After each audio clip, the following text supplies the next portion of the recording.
Congress party की, राहुल गांधी की नीति हमेशा बड़ी स्पष्ट रही है। खुले रूप से आप जितना भी कोशिश कर लो, डराने की, धमकाने की, आवाज़ को रोकने की, झूठे केसेस फाइल करने की, उससे आवाज़ दबने वाली नहीं है। सामाजिक, आर्थिक, राजनीतिक जो जलते हुए मुद्दे हैं इस देश के, उनके विषय में श्री राहुल गांधी बोलते रहेंगे, आवाज़ उठाते रहेंगे। मैं जानता हूं कि ये निर्णय आया है एक 2009 की बेरोजगारी, कीमतों की बढ़ोतरी के दौरान कहे हुए कुछ शब्दों की स्पीच दौरान। आज 2019 कोलार में, 2019 कोलार में। अब इस निर्णय के बारे में मैं आपको 3-4 चीज़ें बताना चाहता हूं। मैं कहने से पहले ये आपको बता दूं कि ये करीब 170 पन्ने का है, गुजराती में है। मैं गलती नहीं करना चाहता स्पष्टता और एक्यूरेसी के विषय में। पूरी तरह से हमारे पास अभी अनुवाद भी नहीं है, लेकिन मोटा मोटा बता रहा हूं मैं आपको, और अगर उसमें कुछ संशोधन होगा तो आपको कल परसों और बात करेंगे।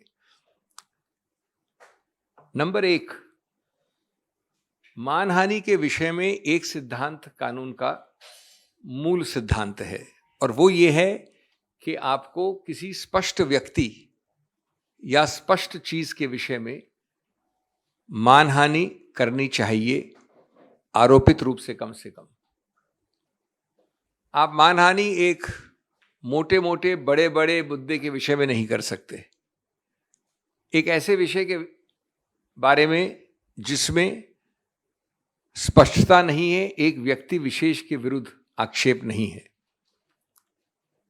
और अगर वो आरोप वेग हैं, ज्यादा ब्रॉड हैं, बहुत बड़े एक हिस्से को, जनसंख्या को लेते हैं अपने आरोपों में, तो उसको मानहानि नहीं कह सकते।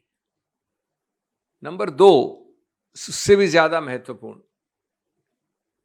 जिस वाक्य के विषय में चुनौती दी गई है कानून द्वारा, उस वाक्य में के विषय में किसी भी उन व्यक्तियों ने कोई भी कंप्लेंट फाइल नहीं की है जिनके संबंध में वो वाक्य कहा गया है। जो भी नाम लिए गए हैं, जो भी चीजें कही गई हैं, उनमें से कोई व्यक्ति ने कोई कंप्लेंट फाइल नहीं की। ये भी मानहानि के कानून का एक बहुत अभिन्न अंग है कि जिसकी मानहानि हुई है उसको ही कंप्लेंट फाइल करनी होती है, और उसको बताना होता है कि किस प्रकार अमुक व्यक्ति के कहने से इस व्यक्ति की मानहानि हुई। ये कंप्लेंट उनमें से किसी व्यक्ति द्वारा नहीं है। नंबर 3, जब फौजदारी मुकदमा करते हैं, जो कि किया गया इस केस में, तो एक गलत नीति, द्वेष की भावना सिद्ध करना अति आवश्यक है। कोलार की अगर आप पूरी स्पीच देखेंगे तो वो जनहित के बारे में है, राजनीति के बारे में है, कीमतों की बढ़ोतरी के बारे में है, बेरोजगारी के बारे में है। उसके दौरान अगर ये वाक्य, जिसको आज आपत्तिजनक माना गया है, जिसको भी चुनौती दी जाएगी ऊपरी अदालतों में, तो भी ये नहीं कह सकता कोई भी कि द्वेष की भावना से, बदमिजाजी से, जानबूझकर, जिसको मैलाफिडे इंटेंट कहते हैं, मैलिस कहते हैं कानून में, ये एक अनिवार्य अंग है इस आरोप का। और जब तक ये साबित नहीं होता पूरे संदर्भ से, तब तक आप नहीं कह सकते कि ये ऑफेंस बना है। ये पूरी तरह से इस केस में साबित नहीं हो सकता है, क्योंकि वाक्या, संदर्भ एकदम अलग था।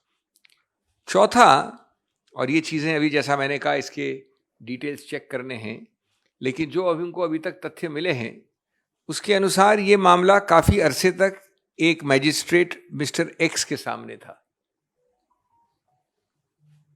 जब वो वहां था तो याचक ने, कंप्लेनेंट ने बड़े कोर्ट में, हाई कोर्ट में जाकर इस पूरे प्रक्रिया का स्टे ले लिया, रुकवा दिया उसको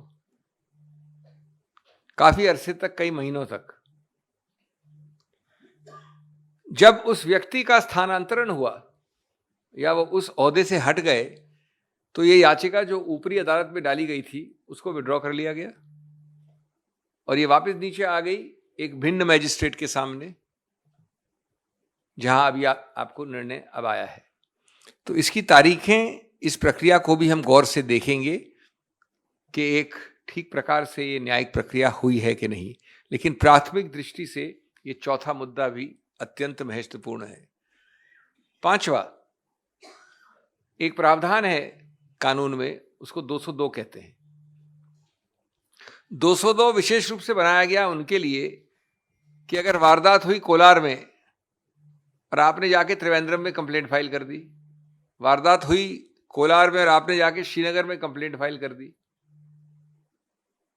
तो कोई भी मैजिस्ट्रेट उसकी शुरुआत करने से भी पहले, निर्णय तो बहुत बात की बात है, शुरुआत करने से भी पहले एक जांच करेगा कि ये पूरी तरह से आउट ऑफ जुरिस्डिक्शन है या जुरिस्डिक्शन के अंदर यानी अधिकार क्षेत्र के अंदर है कि नहीं है। 202 का इसमें सीधा उल्लंघन हुआ है। सूरत के मैजिस्ट्रेट ने जिस आसानी से इस मामले में आगे बढ़ोतरी की है और फिर निर्णय दिया है कोलार वाले वक्तव्य के विषय में, वो अत्यंत आपत्तिजनक है कानूनी रूप से और क्वेश्चनेबल है, जो कि और हम इसका विश्लेषण करेंगे। छठा, ये भी सुनने में आया है और जहां तक तथ्य हमारे पास हैं जिनको हम चेक करेंगे, कि आप जानते हैं कि कन्विक्शन के बाद सेंटेंसिंग, दंड के लिए अलग से हियरिंग होनी पड़ती है। वो अलग से हियरिंग जरूर हुई, लेकिन 15-20 मिनट की हियरिंग के बाद जो सबसे ज्यादा सेंटेंस हो सकता है वो दिया गया 2 वर्ष का। वो प्रक्रिया भी किस हद तक सही है गलत है उसको भी देखा जाएगा। इस सब का मूल निचोड़ क्या है? मूल निचोड़ ये है कि जानबूझकर गलत केसेस को थोपकर आवाज को रोकना, बंद करना, डराना, धमकाना, ये प्रक्रिया ये सरकार भिन्न भिन्न रूप से कर रही है। साथ साथ इससे कहीं ज्यादा आपत्तिजनक वक्तव्य दिन प्रतिदिन इनके द्वारा, इनके मंत्रियों द्वारा, इनके वरिष्ठ नेताओं द्वारा, इनके कार्यकर्ताओं द्वारा को अनदेखी, अनसुनी कर दिया जाता है। लेकिन इस भय से अगर वो सोचते हैं कि किसी रूप से जनहित के मुद्दों को उठाने में कांग्रेस हिचकेगी या राहुल गांधी हिचकेंगे, तो ये गलत धारणा है। जैसा मैंने कहा, ये एक पहला निर्णय है, सबसे निचले दर्जे का निर्णय है, जो कि हमारी न्यायिक हायरार्की में सबसे निचला दर्जा होता है मैजिस्ट्रेट का। इसके बाद सेशंस कोर्ट ले जाएंगे इसको, और उसके ऊपर भी कई अदालतें हैं। ये गलत निर्णय है, कानून में इसका समर्थन नहीं किया जा सकता, और हम आश्वस्त हैं कि जल्द से जल्द इस विषय में हमारे पास एक सकारात्मक निर्णय आएगा। हाँ जी सर, क्योंकि अब 2 साल का कन्विक्शन हुआ है तो चर्चा इस बात को होने लगी है और काफी ज्यादा राइट विंगर जो है जगह जगह फैंडिंग कर रहे हैं कि अब्दुल्ला आजम खान के मामले में जिस तरीके से तुरंत कार्रवाई हुई सदस्यता को लेकर, क्या वैसा होगा? हालांकि 2017 के ही एक एफिडेविट में सरकार ने कहा था कि 9 मई तक को समय दिया जाना चाहिए कि वो अपने कन्विक्शन। मुझे कोई संदेह नहीं है कि जहां राहुल गांधी का नाम आएगा, यहाँ की सत्तारूढ़ सरकार वो सब कुछ करेगी जो अनैतिक है, बिना सिद्धांत के है, और उस बात के भी विपरीत है जो उनका खुद का लिखित स्टैंड रहा है। द्वारा मैं अपनी बात नहीं कर रहा हूं कि आज अगर कन्विक्शन हुआ तो तुरंत 1 हफ्ता या 2 हफ्ता बिना दिए वो निलंबित होने की प्रक्रिया या डिस्क्वालीफाई होने की प्रक्रिया सही नहीं होगी, समय मिलना चाहिए। लेकिन हम आश्वस्त हैं और आप भी आश्वस्त रहें कि राहुल गांधी का नाम दिखते ही भय कह लीजिए, बौखलाहट कह लीजिए, ये सिद्धांत फॉलो नहीं किया जाएगा। लेकिन हम उन पर न निर्भर हैं न आश्रित हैं।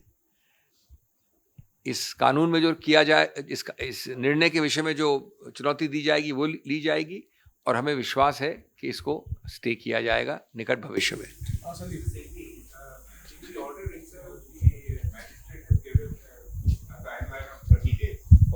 So do you think that Please speak into the mic.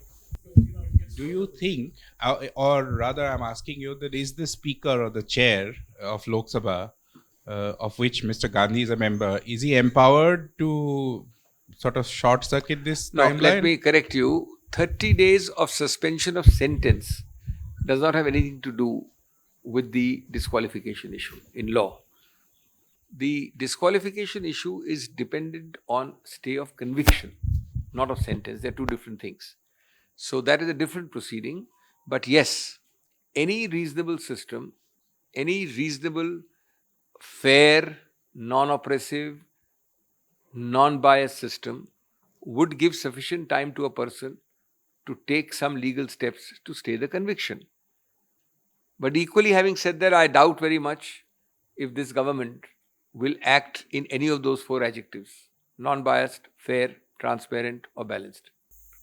हाँ जी यहाँ दे दीजिए सर आपने एक मिनट माइक में एक शिकायतें आती हैं कि सिर्फ जो जवाब है वो सुनाई देता है, सवाल सुनाई नहीं देते, इसलिए हम आप सभी को माइक देते हैं। कोई सर आपने आपने क्वेश्चन कि जज पहले दूसरे थे, बाद में हाई कोर्ट में स्टे हुआ था, दूसरे जज आया और सजा का ऐलान किया। कोई आवाज आ रही खड़के साहब ने भी इस बात का जिक्र किया। उस पर बीजेपी कह रही है कि कांग्रेस चाहती है कि न्यायपालिका को जेल में रख ले और वो सम्मान नहीं कर रही। ये आपका आखिरी वाक्य सुन के तो मुझे लगता है कि उल्टा चोर कोतवाल को डांटे। ये आपका आखिरी वाक्य आप वापस दोहराइए। पूरा देश जानता है कौन ये कर रहा है जो आपने वाक्य में बोला है अभी। और हमने तो एक तथ्य दिया है। आप एक कंप्लेंट फाइल करते हैं, आप खुद अपनी कंप्लेंट को जाके रुकवा देते हैं और अचानक उस रुकवाने वाली प्रक्रिया को विड्रॉ करके वापस कंप्लेंट को शुरू कर देते हैं। इसमें क्या है? ये तो तथ्य हुए ना। और जहाँ तक आपके वाक्य का सवाल है, ऐसे हमारे पास कई उदाहरण हैं। जो आप कह रहे हैं वो ये सत्तारूढ़ सरकार करती है। क्या Sanjeev?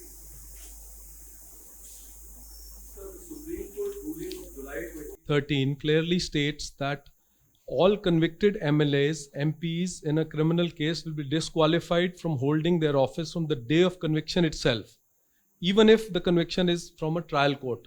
So does he stand disqualified right now? Let me not get into that law, but let me assure you that as far as the government is concerned, Rahul Gandhi has sought to be de facto excluded from parliament already for last several days and weeks. What is the point of him going to parliament and speaking when he's not allowed to speak before a prior apology? And what is the point of supposedly talking of parliament when the government of the day itself is disrupting?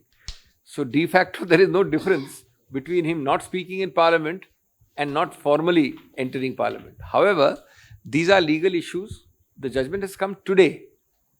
Obviously, some time has to be given to a person to challenge it. And we are confident that it will be stayed. The conviction will be stayed. Sir मेरा सवाल ये है कि फैसला court का है और फिर आप कोर्ट में ही चुनौती देने जा रहे हैं इस मामले को, लेकिन कोर्ट पर जब आपको भरोसा ही नहीं है तो फिर चुनौती क्यों देने जाएंगे आप? हमने कोर्ट में भरोसा की बात ही नहीं की। न्याय व्यवस्था में पूरा भरोसा है, न्यायपालिका में पूरा भरोसा है। एक इंडिविजुअल स्पष्ट निर्णय में हम गलत मान सकते हैं, इसमें कोई विरोधाभास का सवाल नहीं उठता कि एक निर्णय जो है वो गलत है और साथ साथ न्यायपालिका में अपने ही न्यायपालिका वाले ढांचे में वो सब विधि विधान हैं जिसके द्वारा गलत निर्णय को सही किया जा सकता है।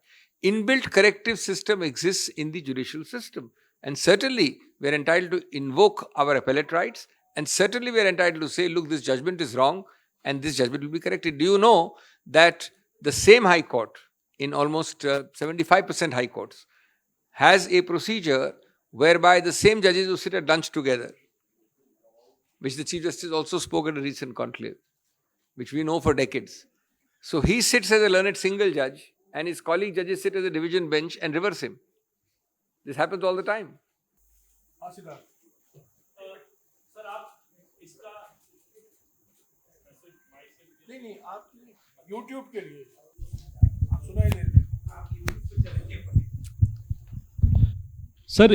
ये अभिषेक सर ने तो बताया कि आपके पास रेमेडी लीगल क्या है, पॉलिटिकल रेमेडी कांग्रेस किस तरीके से लेगी, क्योंकि इस जजमेंट के आने के बाद में, इस सजा के होने के बाद में बीजेपी प्रेस कॉन्फ्रेंस करती है। अभी एक साथी ने सवाल पूछा, वो भी पीयूष गोयल जो सदन के नेता है वो ये कहते हैं कि लगातार जब राहुल गांधी बोलते हैं इसी तरीके से डिफेम करते हैं, उन्हें देश से माफ़ी मांगनी चाहिए। तो पूरा मोर्चा बीजेपी ने खोला हुआ है। हालांकि कुछ आपके अलायंस नए आपके साथ आके खड़े हुए हैं, लेकिन कांग्रेस इसको पॉलिटिकली कैसे लड़ेगी और अब जनता के बीच में जाके आप लोग कैसे इस बात को जो है स्पष्ट करेंगे? देखिए, पीयूष गोयल जी और बीजेपी चाहते हैं कि येन प्रकारेण ये सदन नहीं चले, कोई भी कारण मिले तो एक प्री कंडीशन पहले डाल दीजिए, जिसके बाद आप राहुल गांधी का जो अधिकार क्षेत्र है पार्लियामेंट में बोलने का, उसको अलाउ करेंगे। ये कभी आपने सुना है ऐसी बात? ये वाहियात बात नहीं है कि जब तक आप एक्स नहीं करेंगे तब तक हम आपको पार्लियामेंट नहीं बोलने देंगे। तो ये अपने आप ही में ये राजनीतिक जवाब है। हम झुकेंगे नहीं, हम डरेंगे नहीं, हम बोलते रहेंगे, राजनीतिक जवाब है आपके समक्ष, और साथ साथ अपने कानूनी रेमेडीज लेंगे। मैं समझता हूँ पूरा देश देख रहा है कि अब वो एक और अपॉलॉजी चाहते हैं, और उस अपॉलॉजी के पहले आप संसद में बोल नहीं सकते, तो आप अपॉलॉजी मांगते रहिए।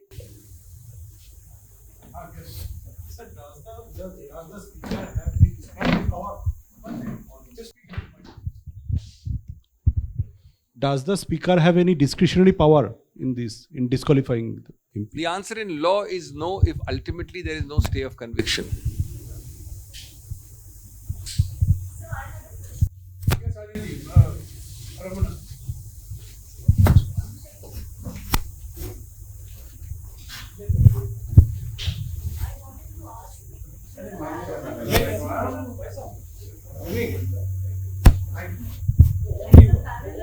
चले जाओ, दे तो जा।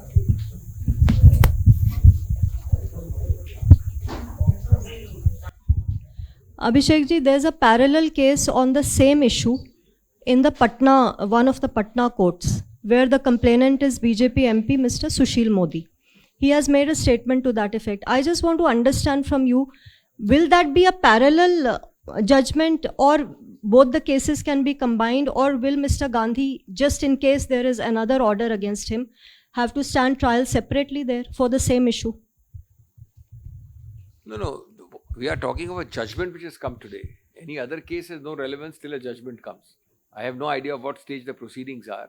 Today, a judgment in a specific case has come. It is nothing extraordinary. Let me tell you, there is in fact, a much more serious case allegedly arising from Lakshadweep, where I have had occasion to appear in the Supreme Court. There has been a stay. The stay by the High Court of Kerala was given in a far, far more serious case, in an alleged murder charge. So, convictions and stays are not an unusual thing, but we need some time for it. That's about it. Here you have a disqualification allegedly arising out of a murder charge. In that case which I am talking about. कौन? Doctor Singhvi, आपने बोला कि you expect कि reasonable time दिया जाएगा यहाँ पर। No, I don't expect. जहाँ तक सरकार का सवाल है, मैंने कहा I don't expect. Lok Sabha speaker की तरफ से आई डोंट एक्सपेक्ट।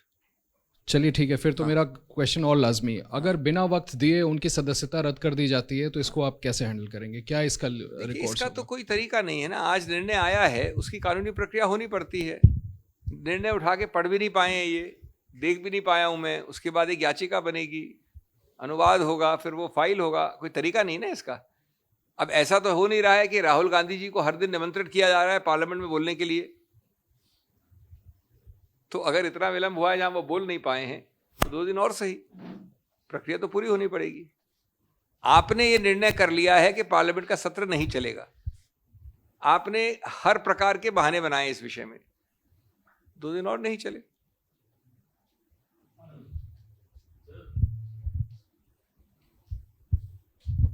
सर, जो पूरा मामला है, इस मामले में कांग्रेस पार्टी के नेता लगातार ये कह रहे हैं कि माफ़ी मांगने का सवाल नहीं, राहुल गांधी हैं, राहुल सावरकर नहीं। तो इस मामले में अगर कोर्ट में इसी बात पे कहा जाए कि माफ़ी मांगने के बाद ये मामला ख़त्म हो जाता है, तो कांग्रेस पार्टी क्या ये सोचती है कि माफ़ी बिल्कुल नहीं मांगा जाएगा?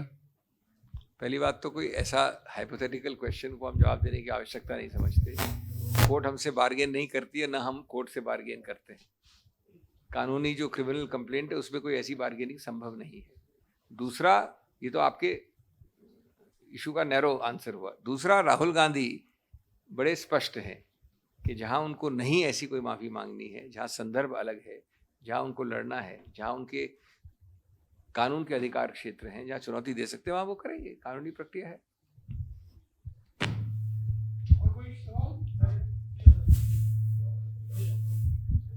सर, इस पूरे मामले पर जो केंद्र मंत्री रक्षा मंत्री हैं, राजनाथ सिंह का उनका भी बयान आया, उन्होंने कहा है राहुल जी को इस सच्चाई को स्वीकार करना चाहिए कि शब्दों की चोट शस्त्रों की चोट से ज़्यादा गहरी और पीड़ादायक होती है। आप इसको कैसे देखते हैं सर? जयराम सर, आप अगर राजनाथ सिंह की बात मान ली जाए तो मैं अभी आपको एक फहरिस्त देता हूं जहां की शब्दों की चोट राहुल गांधी के शब्दों से 100 गुना ज़्यादा है राजनाथ सिंह के हर कॉलीग द्वारा, जो उन्होंने अनदेखी की है, अनसुनी की है, जो उनको सुनाई भी नहीं देती, दिखती भी नहीं। आप भी उस फहरिस्त को जानते हैं, लिस्ट को जानते हैं। तो ये जो एक तरफा कमेंट है वो गलत है। राहुल गांधी अपने सभी कानूनी अधिकार का उपयोग करेंगे। और राजनाथ सिंह जी को चिंता करनी चाहिए कि उनके खिलाफ एक नोटिस दिया गया है स्पीकर को कि उन्होंने अपने भाषण में जो शब्दों का इस्तेमाल किया है वो रूल का उल्लंघन हुआ है और बेबुनियादी इल्ज़ाम लगाए हैं। उस पर नोटिस गया है स्पीकर को कल रात को। प्रिविलेज बनता है, रूल का उल्लंघन हुआ है तो उस पर उनको चिंता करनी चाहिए। जयराम जी, एक सवाल आपसे है कि जिस तरीके से आज का कोर्ट का जजमेंट आया, इसके पहले राहुल गांधी के घर में दिल्ली पुलिस गई थी, आपने उसी आधार पर अमित शाह से सीबीआई को पूछताछ के लिए खत लिखा है, तो क्या चाहते हैं आप कि क्या करे सीबीआई? अभिषेक सिंघवी जी ने पहले ही कहा है कि ये एक और मिसाल है धमकी की राजनीति, प्रतिशोध की राजनीति, उत्पीड़न की राजनीति। ये एक और मिसाल है। दिल्ली पुलिस का घर में जाना, ये शर्त रखना कि पार्लियामेंट नहीं चलेगा जब तक राहुल जी माफ़ी मांगेंगे, तो ये सब एक रणनीति के आधार पर ये चल रहे हैं। और आज देखिए क्या किया है, 6 बजे को बुलेटिन कर दिया लोकसभा में, डिमांड फॉर ग्रांट्स। तो मंशा साफ हो गई। ये कल ही उन्होंने तय कर लिया था कि आज 6 बजे को लोकसभा में डिमांड फॉर ग्रांट्स साइन वो बिल्कुल गिलिटन हो जाएगा, यानी कि उस पर कोई चर्चा नहीं होगी और वॉइस वोट लिया जाएगा। वो कल ही तय हो गया था। तो पहले दिन से जब से सभी विपक्ष पार्टियों की ओर से ये मांग आई कि अडानी घोटाले में जेपीसी होना जरूरी है, उस दिन से ये मांग उन्होंने की नहीं, राहुल जी को माफी मांगनी है। और कल से वो ये बात फैला रहे हैं कि कोई सौदा हो सकता है कि आप जेपीसी की मांग वापस लो, हम माफी की मांग वापस लेंगे।